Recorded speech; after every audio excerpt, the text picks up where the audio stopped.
Okay, so share ko sa inyo 'to guys 'no, kung paano natin guys i-recover ang ating Facebook account. Kapag yung ating Facebook account guys ay nawalan tayo guys ng access sa ating email at sa ating number at nakalimutan na din natin guys yung ating password guys. So kapag ganun na guys at wala na tayong access sa ating recovery options natin guys, ay pwede natin guys gamitin guys yung no longer have access to this na option sa ating Facebook account guys. Okay, so share ko sa inyo guys no, so papakita ko sa inyo guys.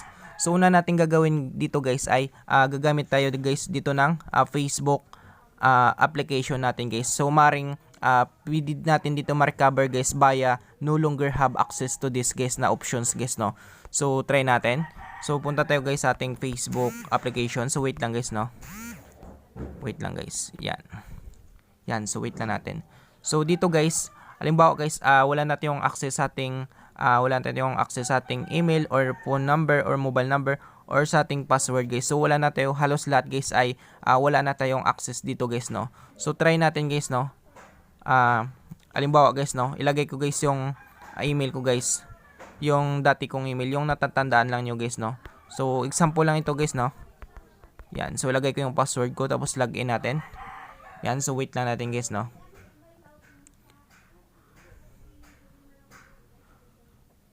Yan.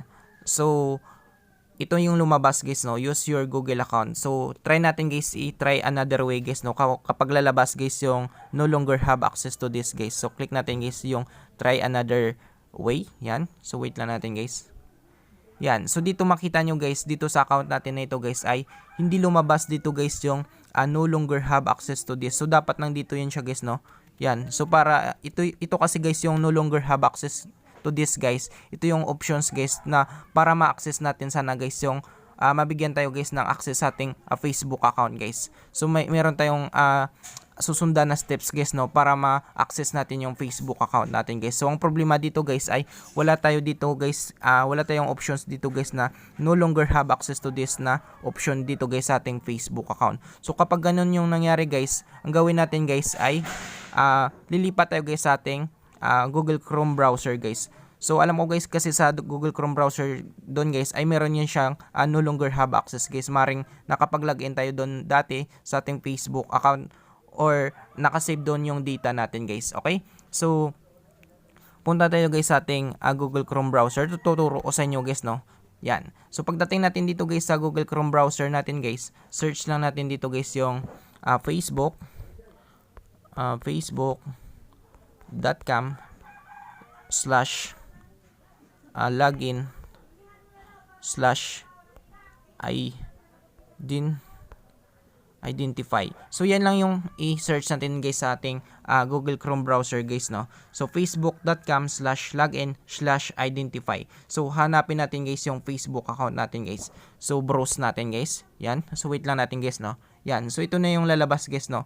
So kapag natandaan nyo guys yung aluman yung number or email nyo guys, so pwede nating gagamitin dito guys or ilagay natin dito guys no para mahanap natin guys yung Facebook account natin guys. So kapag email naman guys, i-click lang natin dito guys, search by your email or name instead. So pwedeng email, pwedeng name guys no, ilagay natin full name guys yan. So click lang natin yan. So ito yung lalabas guys no, interior email or full name guys. Okay. So ngayon guys, yung gagawin natin dito guys, ilagay lang natin dito guys yung lumang email natin guys. So try natin guys, hanapin guys via email guys. Or pwede rin natin guys, pwede tayo gumamit guys ng full name natin guys. So sa akin guys, email lang sa akin guys no. Yan. So i-click natin guys yung search na ito. Yan. Yan. So pagka-click natin guys ng search na ito guys, ito na yung lalabas guys no. Ito na yung account natin guys. So, ang gawin natin dito guys, dahil hindi na natin alam yung password natin, wala natin yung access sa ating recovery options at sa ating email at password guys or sa number natin. So, halos lahat guys ay wala na guys no. So, ang gawin natin dito guys, click lang natin guys yung try another way na ito guys. Yan, sa baba na ito. So, click natin yan. So, pagka-click natin guys, ay ito yung lalabas guys no. Are you sure? So, click natin guys yung try another way guys. Kasi wala na yung access sa ating recovery options guys. Yan. So, kung makita nyo dito guys, choose a way to log in guys. So, dito guys, sana sa ating email, ang problema wala na tayo yung access guys. At dito sa ating Google account, wala na rin tayong access. At dito sa password to login, wala na rin tayong access guys. So halos lahat dito guys ay wala na tayong access sa ating recovery options na ito guys. So yung last natin na chance guys ay ito yung gagamitin natin guys, yung no longer have access to this guys na options na ito guys. So ngayon guys, i-click natin yung no longer have access to this. Papakita ko sa inyo guys, no. Yan, so wait lang natin guys. So ito yung lumabas guys, no. I haven't lost access to my login details. What you need to do if you cannot access the phone number or email on this account. So yun nga guys, no. Hindi na natin ma-access guys yung email natin at yung number natin guys. Kaya gagamit tayo dito guys ng no longer have access to this na options guys sa ating Facebook account. So itong tatlo na ito guys, so kailangan natin sundin itong tatlo na ito guys na steps guys, no. Ito yung tell us how we can reach you at yung confirm it you at yung lookout for our message na ito guys. So yung tatlo na ito guys, ang gagawin lang natin dito guys ay kailangan natin guys gumawa guys ng bagong email guys. Sa bagong email na yun guys, doon isi-send sa ating guys yung recovery link natin guys para makabalik tayo guys sa ating Facebook account guys. So ulitin ko guys, no, kailangan lang natin dito guys ng bagong email guys na active na email guys at nakaka-receive guys na ng mga email guys para pagsindan tayo guys ng link natin guys para makabalik tayo guys sa ating Facebook account guys. So ngayon guys, gagawin natin, i-click natin guys yung start na ito. Yan, so click natin yung start na yan. So pagka-click natin guys ng start na ito guys, ay ito yung lalabas guys, no. Get back on Facebook. So para makabalik tayo guys sa ating Facebook account guys, ay kailangan natin guys mag-set ng new login email guys. So bago guys, bagong email guys, no. So kapag wala pa kayong bagong email guys, ay gumawa na kayo ng bagong email nyo guys, no. Para ilagay natin dito guys sa set a new login email na ito guys. So kailangan lang natin dito guys ng bagong email guys. So active na email nakaka-receive para isend sa ating guys yung recovery link guys sa ating ng Facebook team guys sa ating Facebook account guys. Okay? Or sa ating email na bagong ginawa guys. Okay? So sa akin guys, meron na akong reserva dito, meron na akong ginawang bagong email. So ang gagawin ko na lang dito guys ay ilalagay ko dito guys yung bagong email ko guys. So ngayon, i-click lang natin yan yung new email niyan. So sa akin, ilagay ko lang yung example kong email guys. Yan. Yan. So halimbawa, yan yung bagong email ko guys, no. So ang gawin ko lang dito guys, i-click ko lang guys yung get code na ito guys para i-verify guys ng Facebook team guys yung bagong email natin guys na ginawa guys. So yan, so wait lang natin guys, no. Yan. So kapag nakalagay na tayo guys ng bagong email guys, ay magsisend sila guys ng code guys, no, or 6-digit code sa ating bagong ginawang Gmail account guys. Okay, so punta tayo doon sa ating bagong ginawang guys, no, bagong ginawang Gmail account guys. So punta tayo guys sa ating Gmail. Titignan natin guys yung sinin nila guys na code para ma-verify nila guys yung email natin guys. So wait lang guys, no. Yan. So wait lang natin dito guys yung sinin nila guys na code guys, no, para ma-verify guys nila guys yung ating email guys. Yan, so wait lang natin guys, no.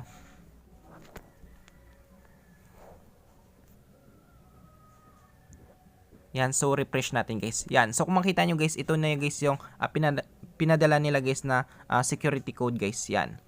So click natin yan, buksan natin. Yan, so wait lang natin, naglo-loading siya guys, no. Sorry guys, medyo may na guys yung signal natin guys. Yan. Sabi nila dito, hi Michael John, your security code. So ito na guys yung hindi pala siya 6-digit code guys, no. So ilan ba ito? 6 7 8 digit pala guys. Yan. So ang gawin lang natin dito guys, copy lang natin to guys, no. Yan, so i-hold natin 1 2 3 4 5 6 at lalabas yung copy na ito guys. So click lang natin guys yung copy. Yan. So pagka-click natin guys ng copy guys, so back tayo doon sa ating recovery. Yan, paste natin dito guys yung binigay sa atin guys na security code. Yan. Tapos i-click natin guys yung confirm para ma-confirm nila guys yung bagong email natin sa ating Facebook account. Click natin confirm.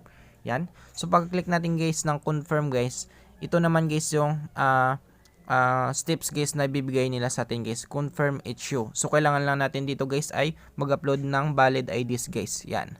So, sa akin guys, meron na akong valid ID. So, click ko lang ito guys yung upload IDs na ito para makabalik tayo guys sa ating Facebook account. So, click lang natin yan. So, wait lang natin guys. Naglo-loading siya guys. Yan. So dito guys sa choose type of ID, so click natin guys yung show more. Yan. So pag-click natin guys ng show more guys, makikita natin dito guys yung mga iba't ibang available IDs nila guys na pwede nating isubmit guys sa ating sa Facebook team guys. Yan. So dito passport, driver's license, yan. So national ID, marriage certificate, official name change. So madami siya guys, no. Madaming pwede nating isubmit dito guys na valid IDs guys. So sa akin guys yung gagamitin ko guys dahil meron naman akong driver's license. So driver's license yung gagamitin ko guys, yan. So click lang natin guys yung driver's license. Yan, tapos click lang natin guys yung next na ito sa baba. Yan, so click natin yung next. Yan. So wait lang natin guys, no, naglo-loading siya guys. So dito guys, para makapag-submit tayo guys ng valid IDs natin guys, ay click lang natin ito guys yung browse photos na ito guys or yung plus na ito guys. Yan. So tips ko pala sa inyo guys, no, kapag picture kayo guys or mag-capture kayo ng ID nyo guys, so dapat yung 4 layers ng ID nyo, halimbawa ito yung ID nyo guys, ito yung ID na ito, yung square na ito. Yan. So dapat guys ay nasasama yung 4 layers ng ID nyo guys, no. Ito yung 4 layers ng ID na ito guys. So dapat nakikita yung 4 layers ng ID nyo guys para hindi mag-error guys yung pag-submit natin ng valid IDs natin guys. So ngayon guys, sisimulan na natin. I-click lang natin guys yung plus na ito. Yan. So click natin yung plus na yan. So pag click natin guys ng plus na yan guys, ay mapupunta tayo guys sa ating gallery guys, no. Yan. So sa akin guys, meron ako ditong na-picture na ID guys. So pwede kayong makapag-picture guys ng camera gamit yung camera na ito or pwede kayong mag-browse sa inyong gallery guys, no. Ito guys. So sa akin guys, ito na nakikita ko na guys, no. Hindi ko na siya hanapin guys. Yan. Ito na siya guys, no. So ito yung sasubmit ko guys na valid IDs ko guys. So driver's license. So click lang natin yan. So click lang natin guys yung done. Yan. So uploaded na yan siya guys, no. So kung makita nyo guys, nandito na guys yung ID ko guys. So yung ID ko guys, nakikita yung 4 layers guys, no. Yan. So 4 layers yan siya guys, nakikita yan siya guys. So yung ID ko guys ay klaro siya guys, no. So dapat hindi siya blurred at hindi siya expired. So dapat updated guys para maiwasan natin guys yung error guys, no. Para madali tayo guys ma-verify guys ng Facebook team guys, no. Yan. So yan yung gagawin natin guys. Tapos pag ganyan na yan, nakapa-upload na tayo, i-click lang natin guys yung submit na ito guys. Yan. Click natin guys yung submit. Yan. So wait lang natin guys, no.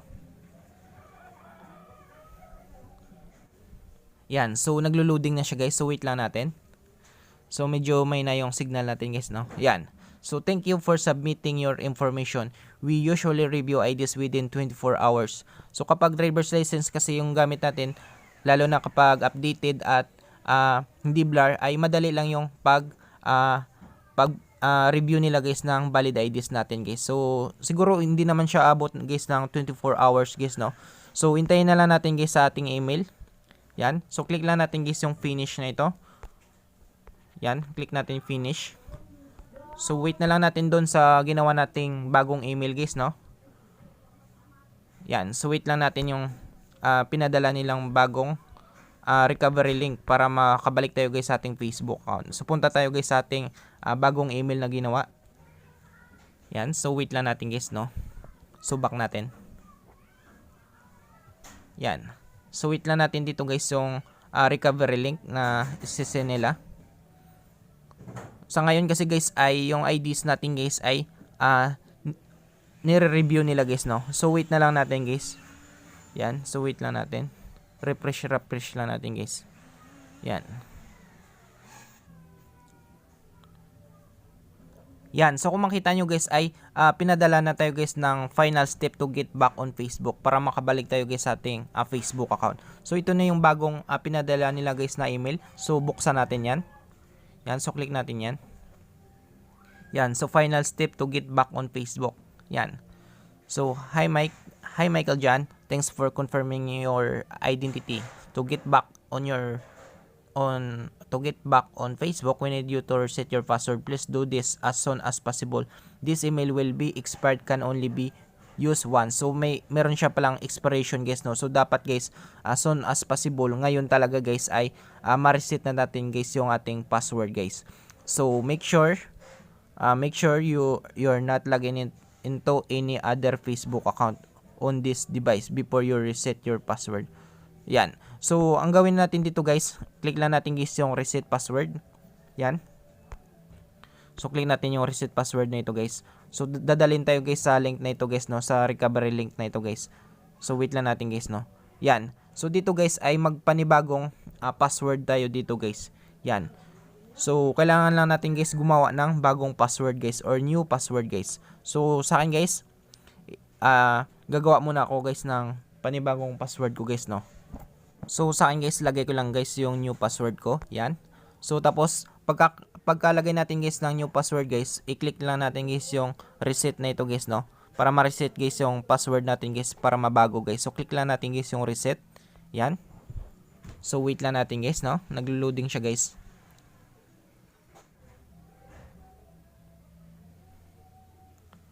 Yan, so pag-click natin guys ng reset guys, ito na yung lalabas guys, no? Isi-secure na yung account natin guys. Hi Michael John, let's secure your account. Yan, so ito na siya guys, no? To help keep your account secure, will take you through a few steps to change your password and make sure any recent change to your account came from you. So, ang gawin lang natin dito guys, click lang natin guys yung get started na ito. Yan. So, click natin get started. Yan, checking your name guys, no? So, sinesecure na guys yung Facebook account natin guys. So, patapusin lang natin guys yung loading na ito guys, no? Gina-check lang guys yung Facebook account natin guys. Yan. So, wait lang natin.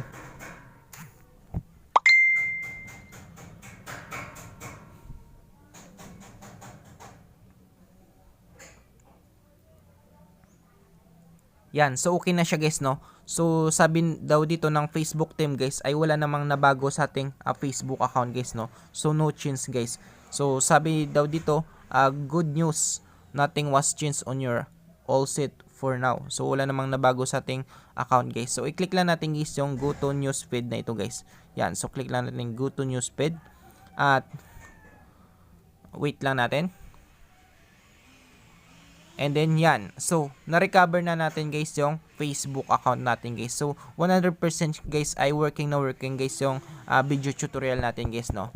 So, bilang isang Facebook account recovery guys, ako ay naghahanap ng way kung paano ma-recover ang isang Facebook account. So, tips sa mga baguhan pa lang sa pag-recover ng kanilang mga Facebook account or first time pa lang nyo mag-ayos ng inyong Facebook account guys, no? Ito ang mga suggest ko sa inyo guys. Dapat kapag nagre-recover kayo ng Facebook account niyo, dapat meron kayong mga valid IDs na nagpapatunay na kayo yung mismo yung owner ng Facebook account niyo na i-recover at syempre tugma yung pangalan niyo or name niyo sa ID at sa Facebook account niyo para maiwasan natin guys yung error sa pag-recover ng ating Facebook account.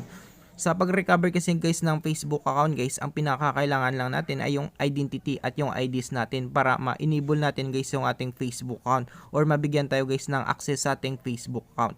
So, kailangan lang natin guys yung identity natin guys para ma-verify nila guys na tayo mismo yung nagre-recover ng ating Facebook account. Hindi lang ito guys, no? Hindi lang ito about sa nagkakaroon guys ng issue sa kanilang Facebook account, kundi sa lahat ng nagre-recover ng kanilang Facebook account katulad ng na-hack, na-lock, forget password, two-factor authentication, enter login code, to continue at iba't ibang issue sa ating Facebook account about sa Facebook account recovery. So I hope guys na makatulong sa inyo itong video tutorial natin. Sa mga bago pa lang sa ating video tutorial, huwag nating kalimutang i-click ang subscribe or follow button para sa ating mga susunod na pagkikita. Maraming salamat guys, no? And God bless sa lahat guys.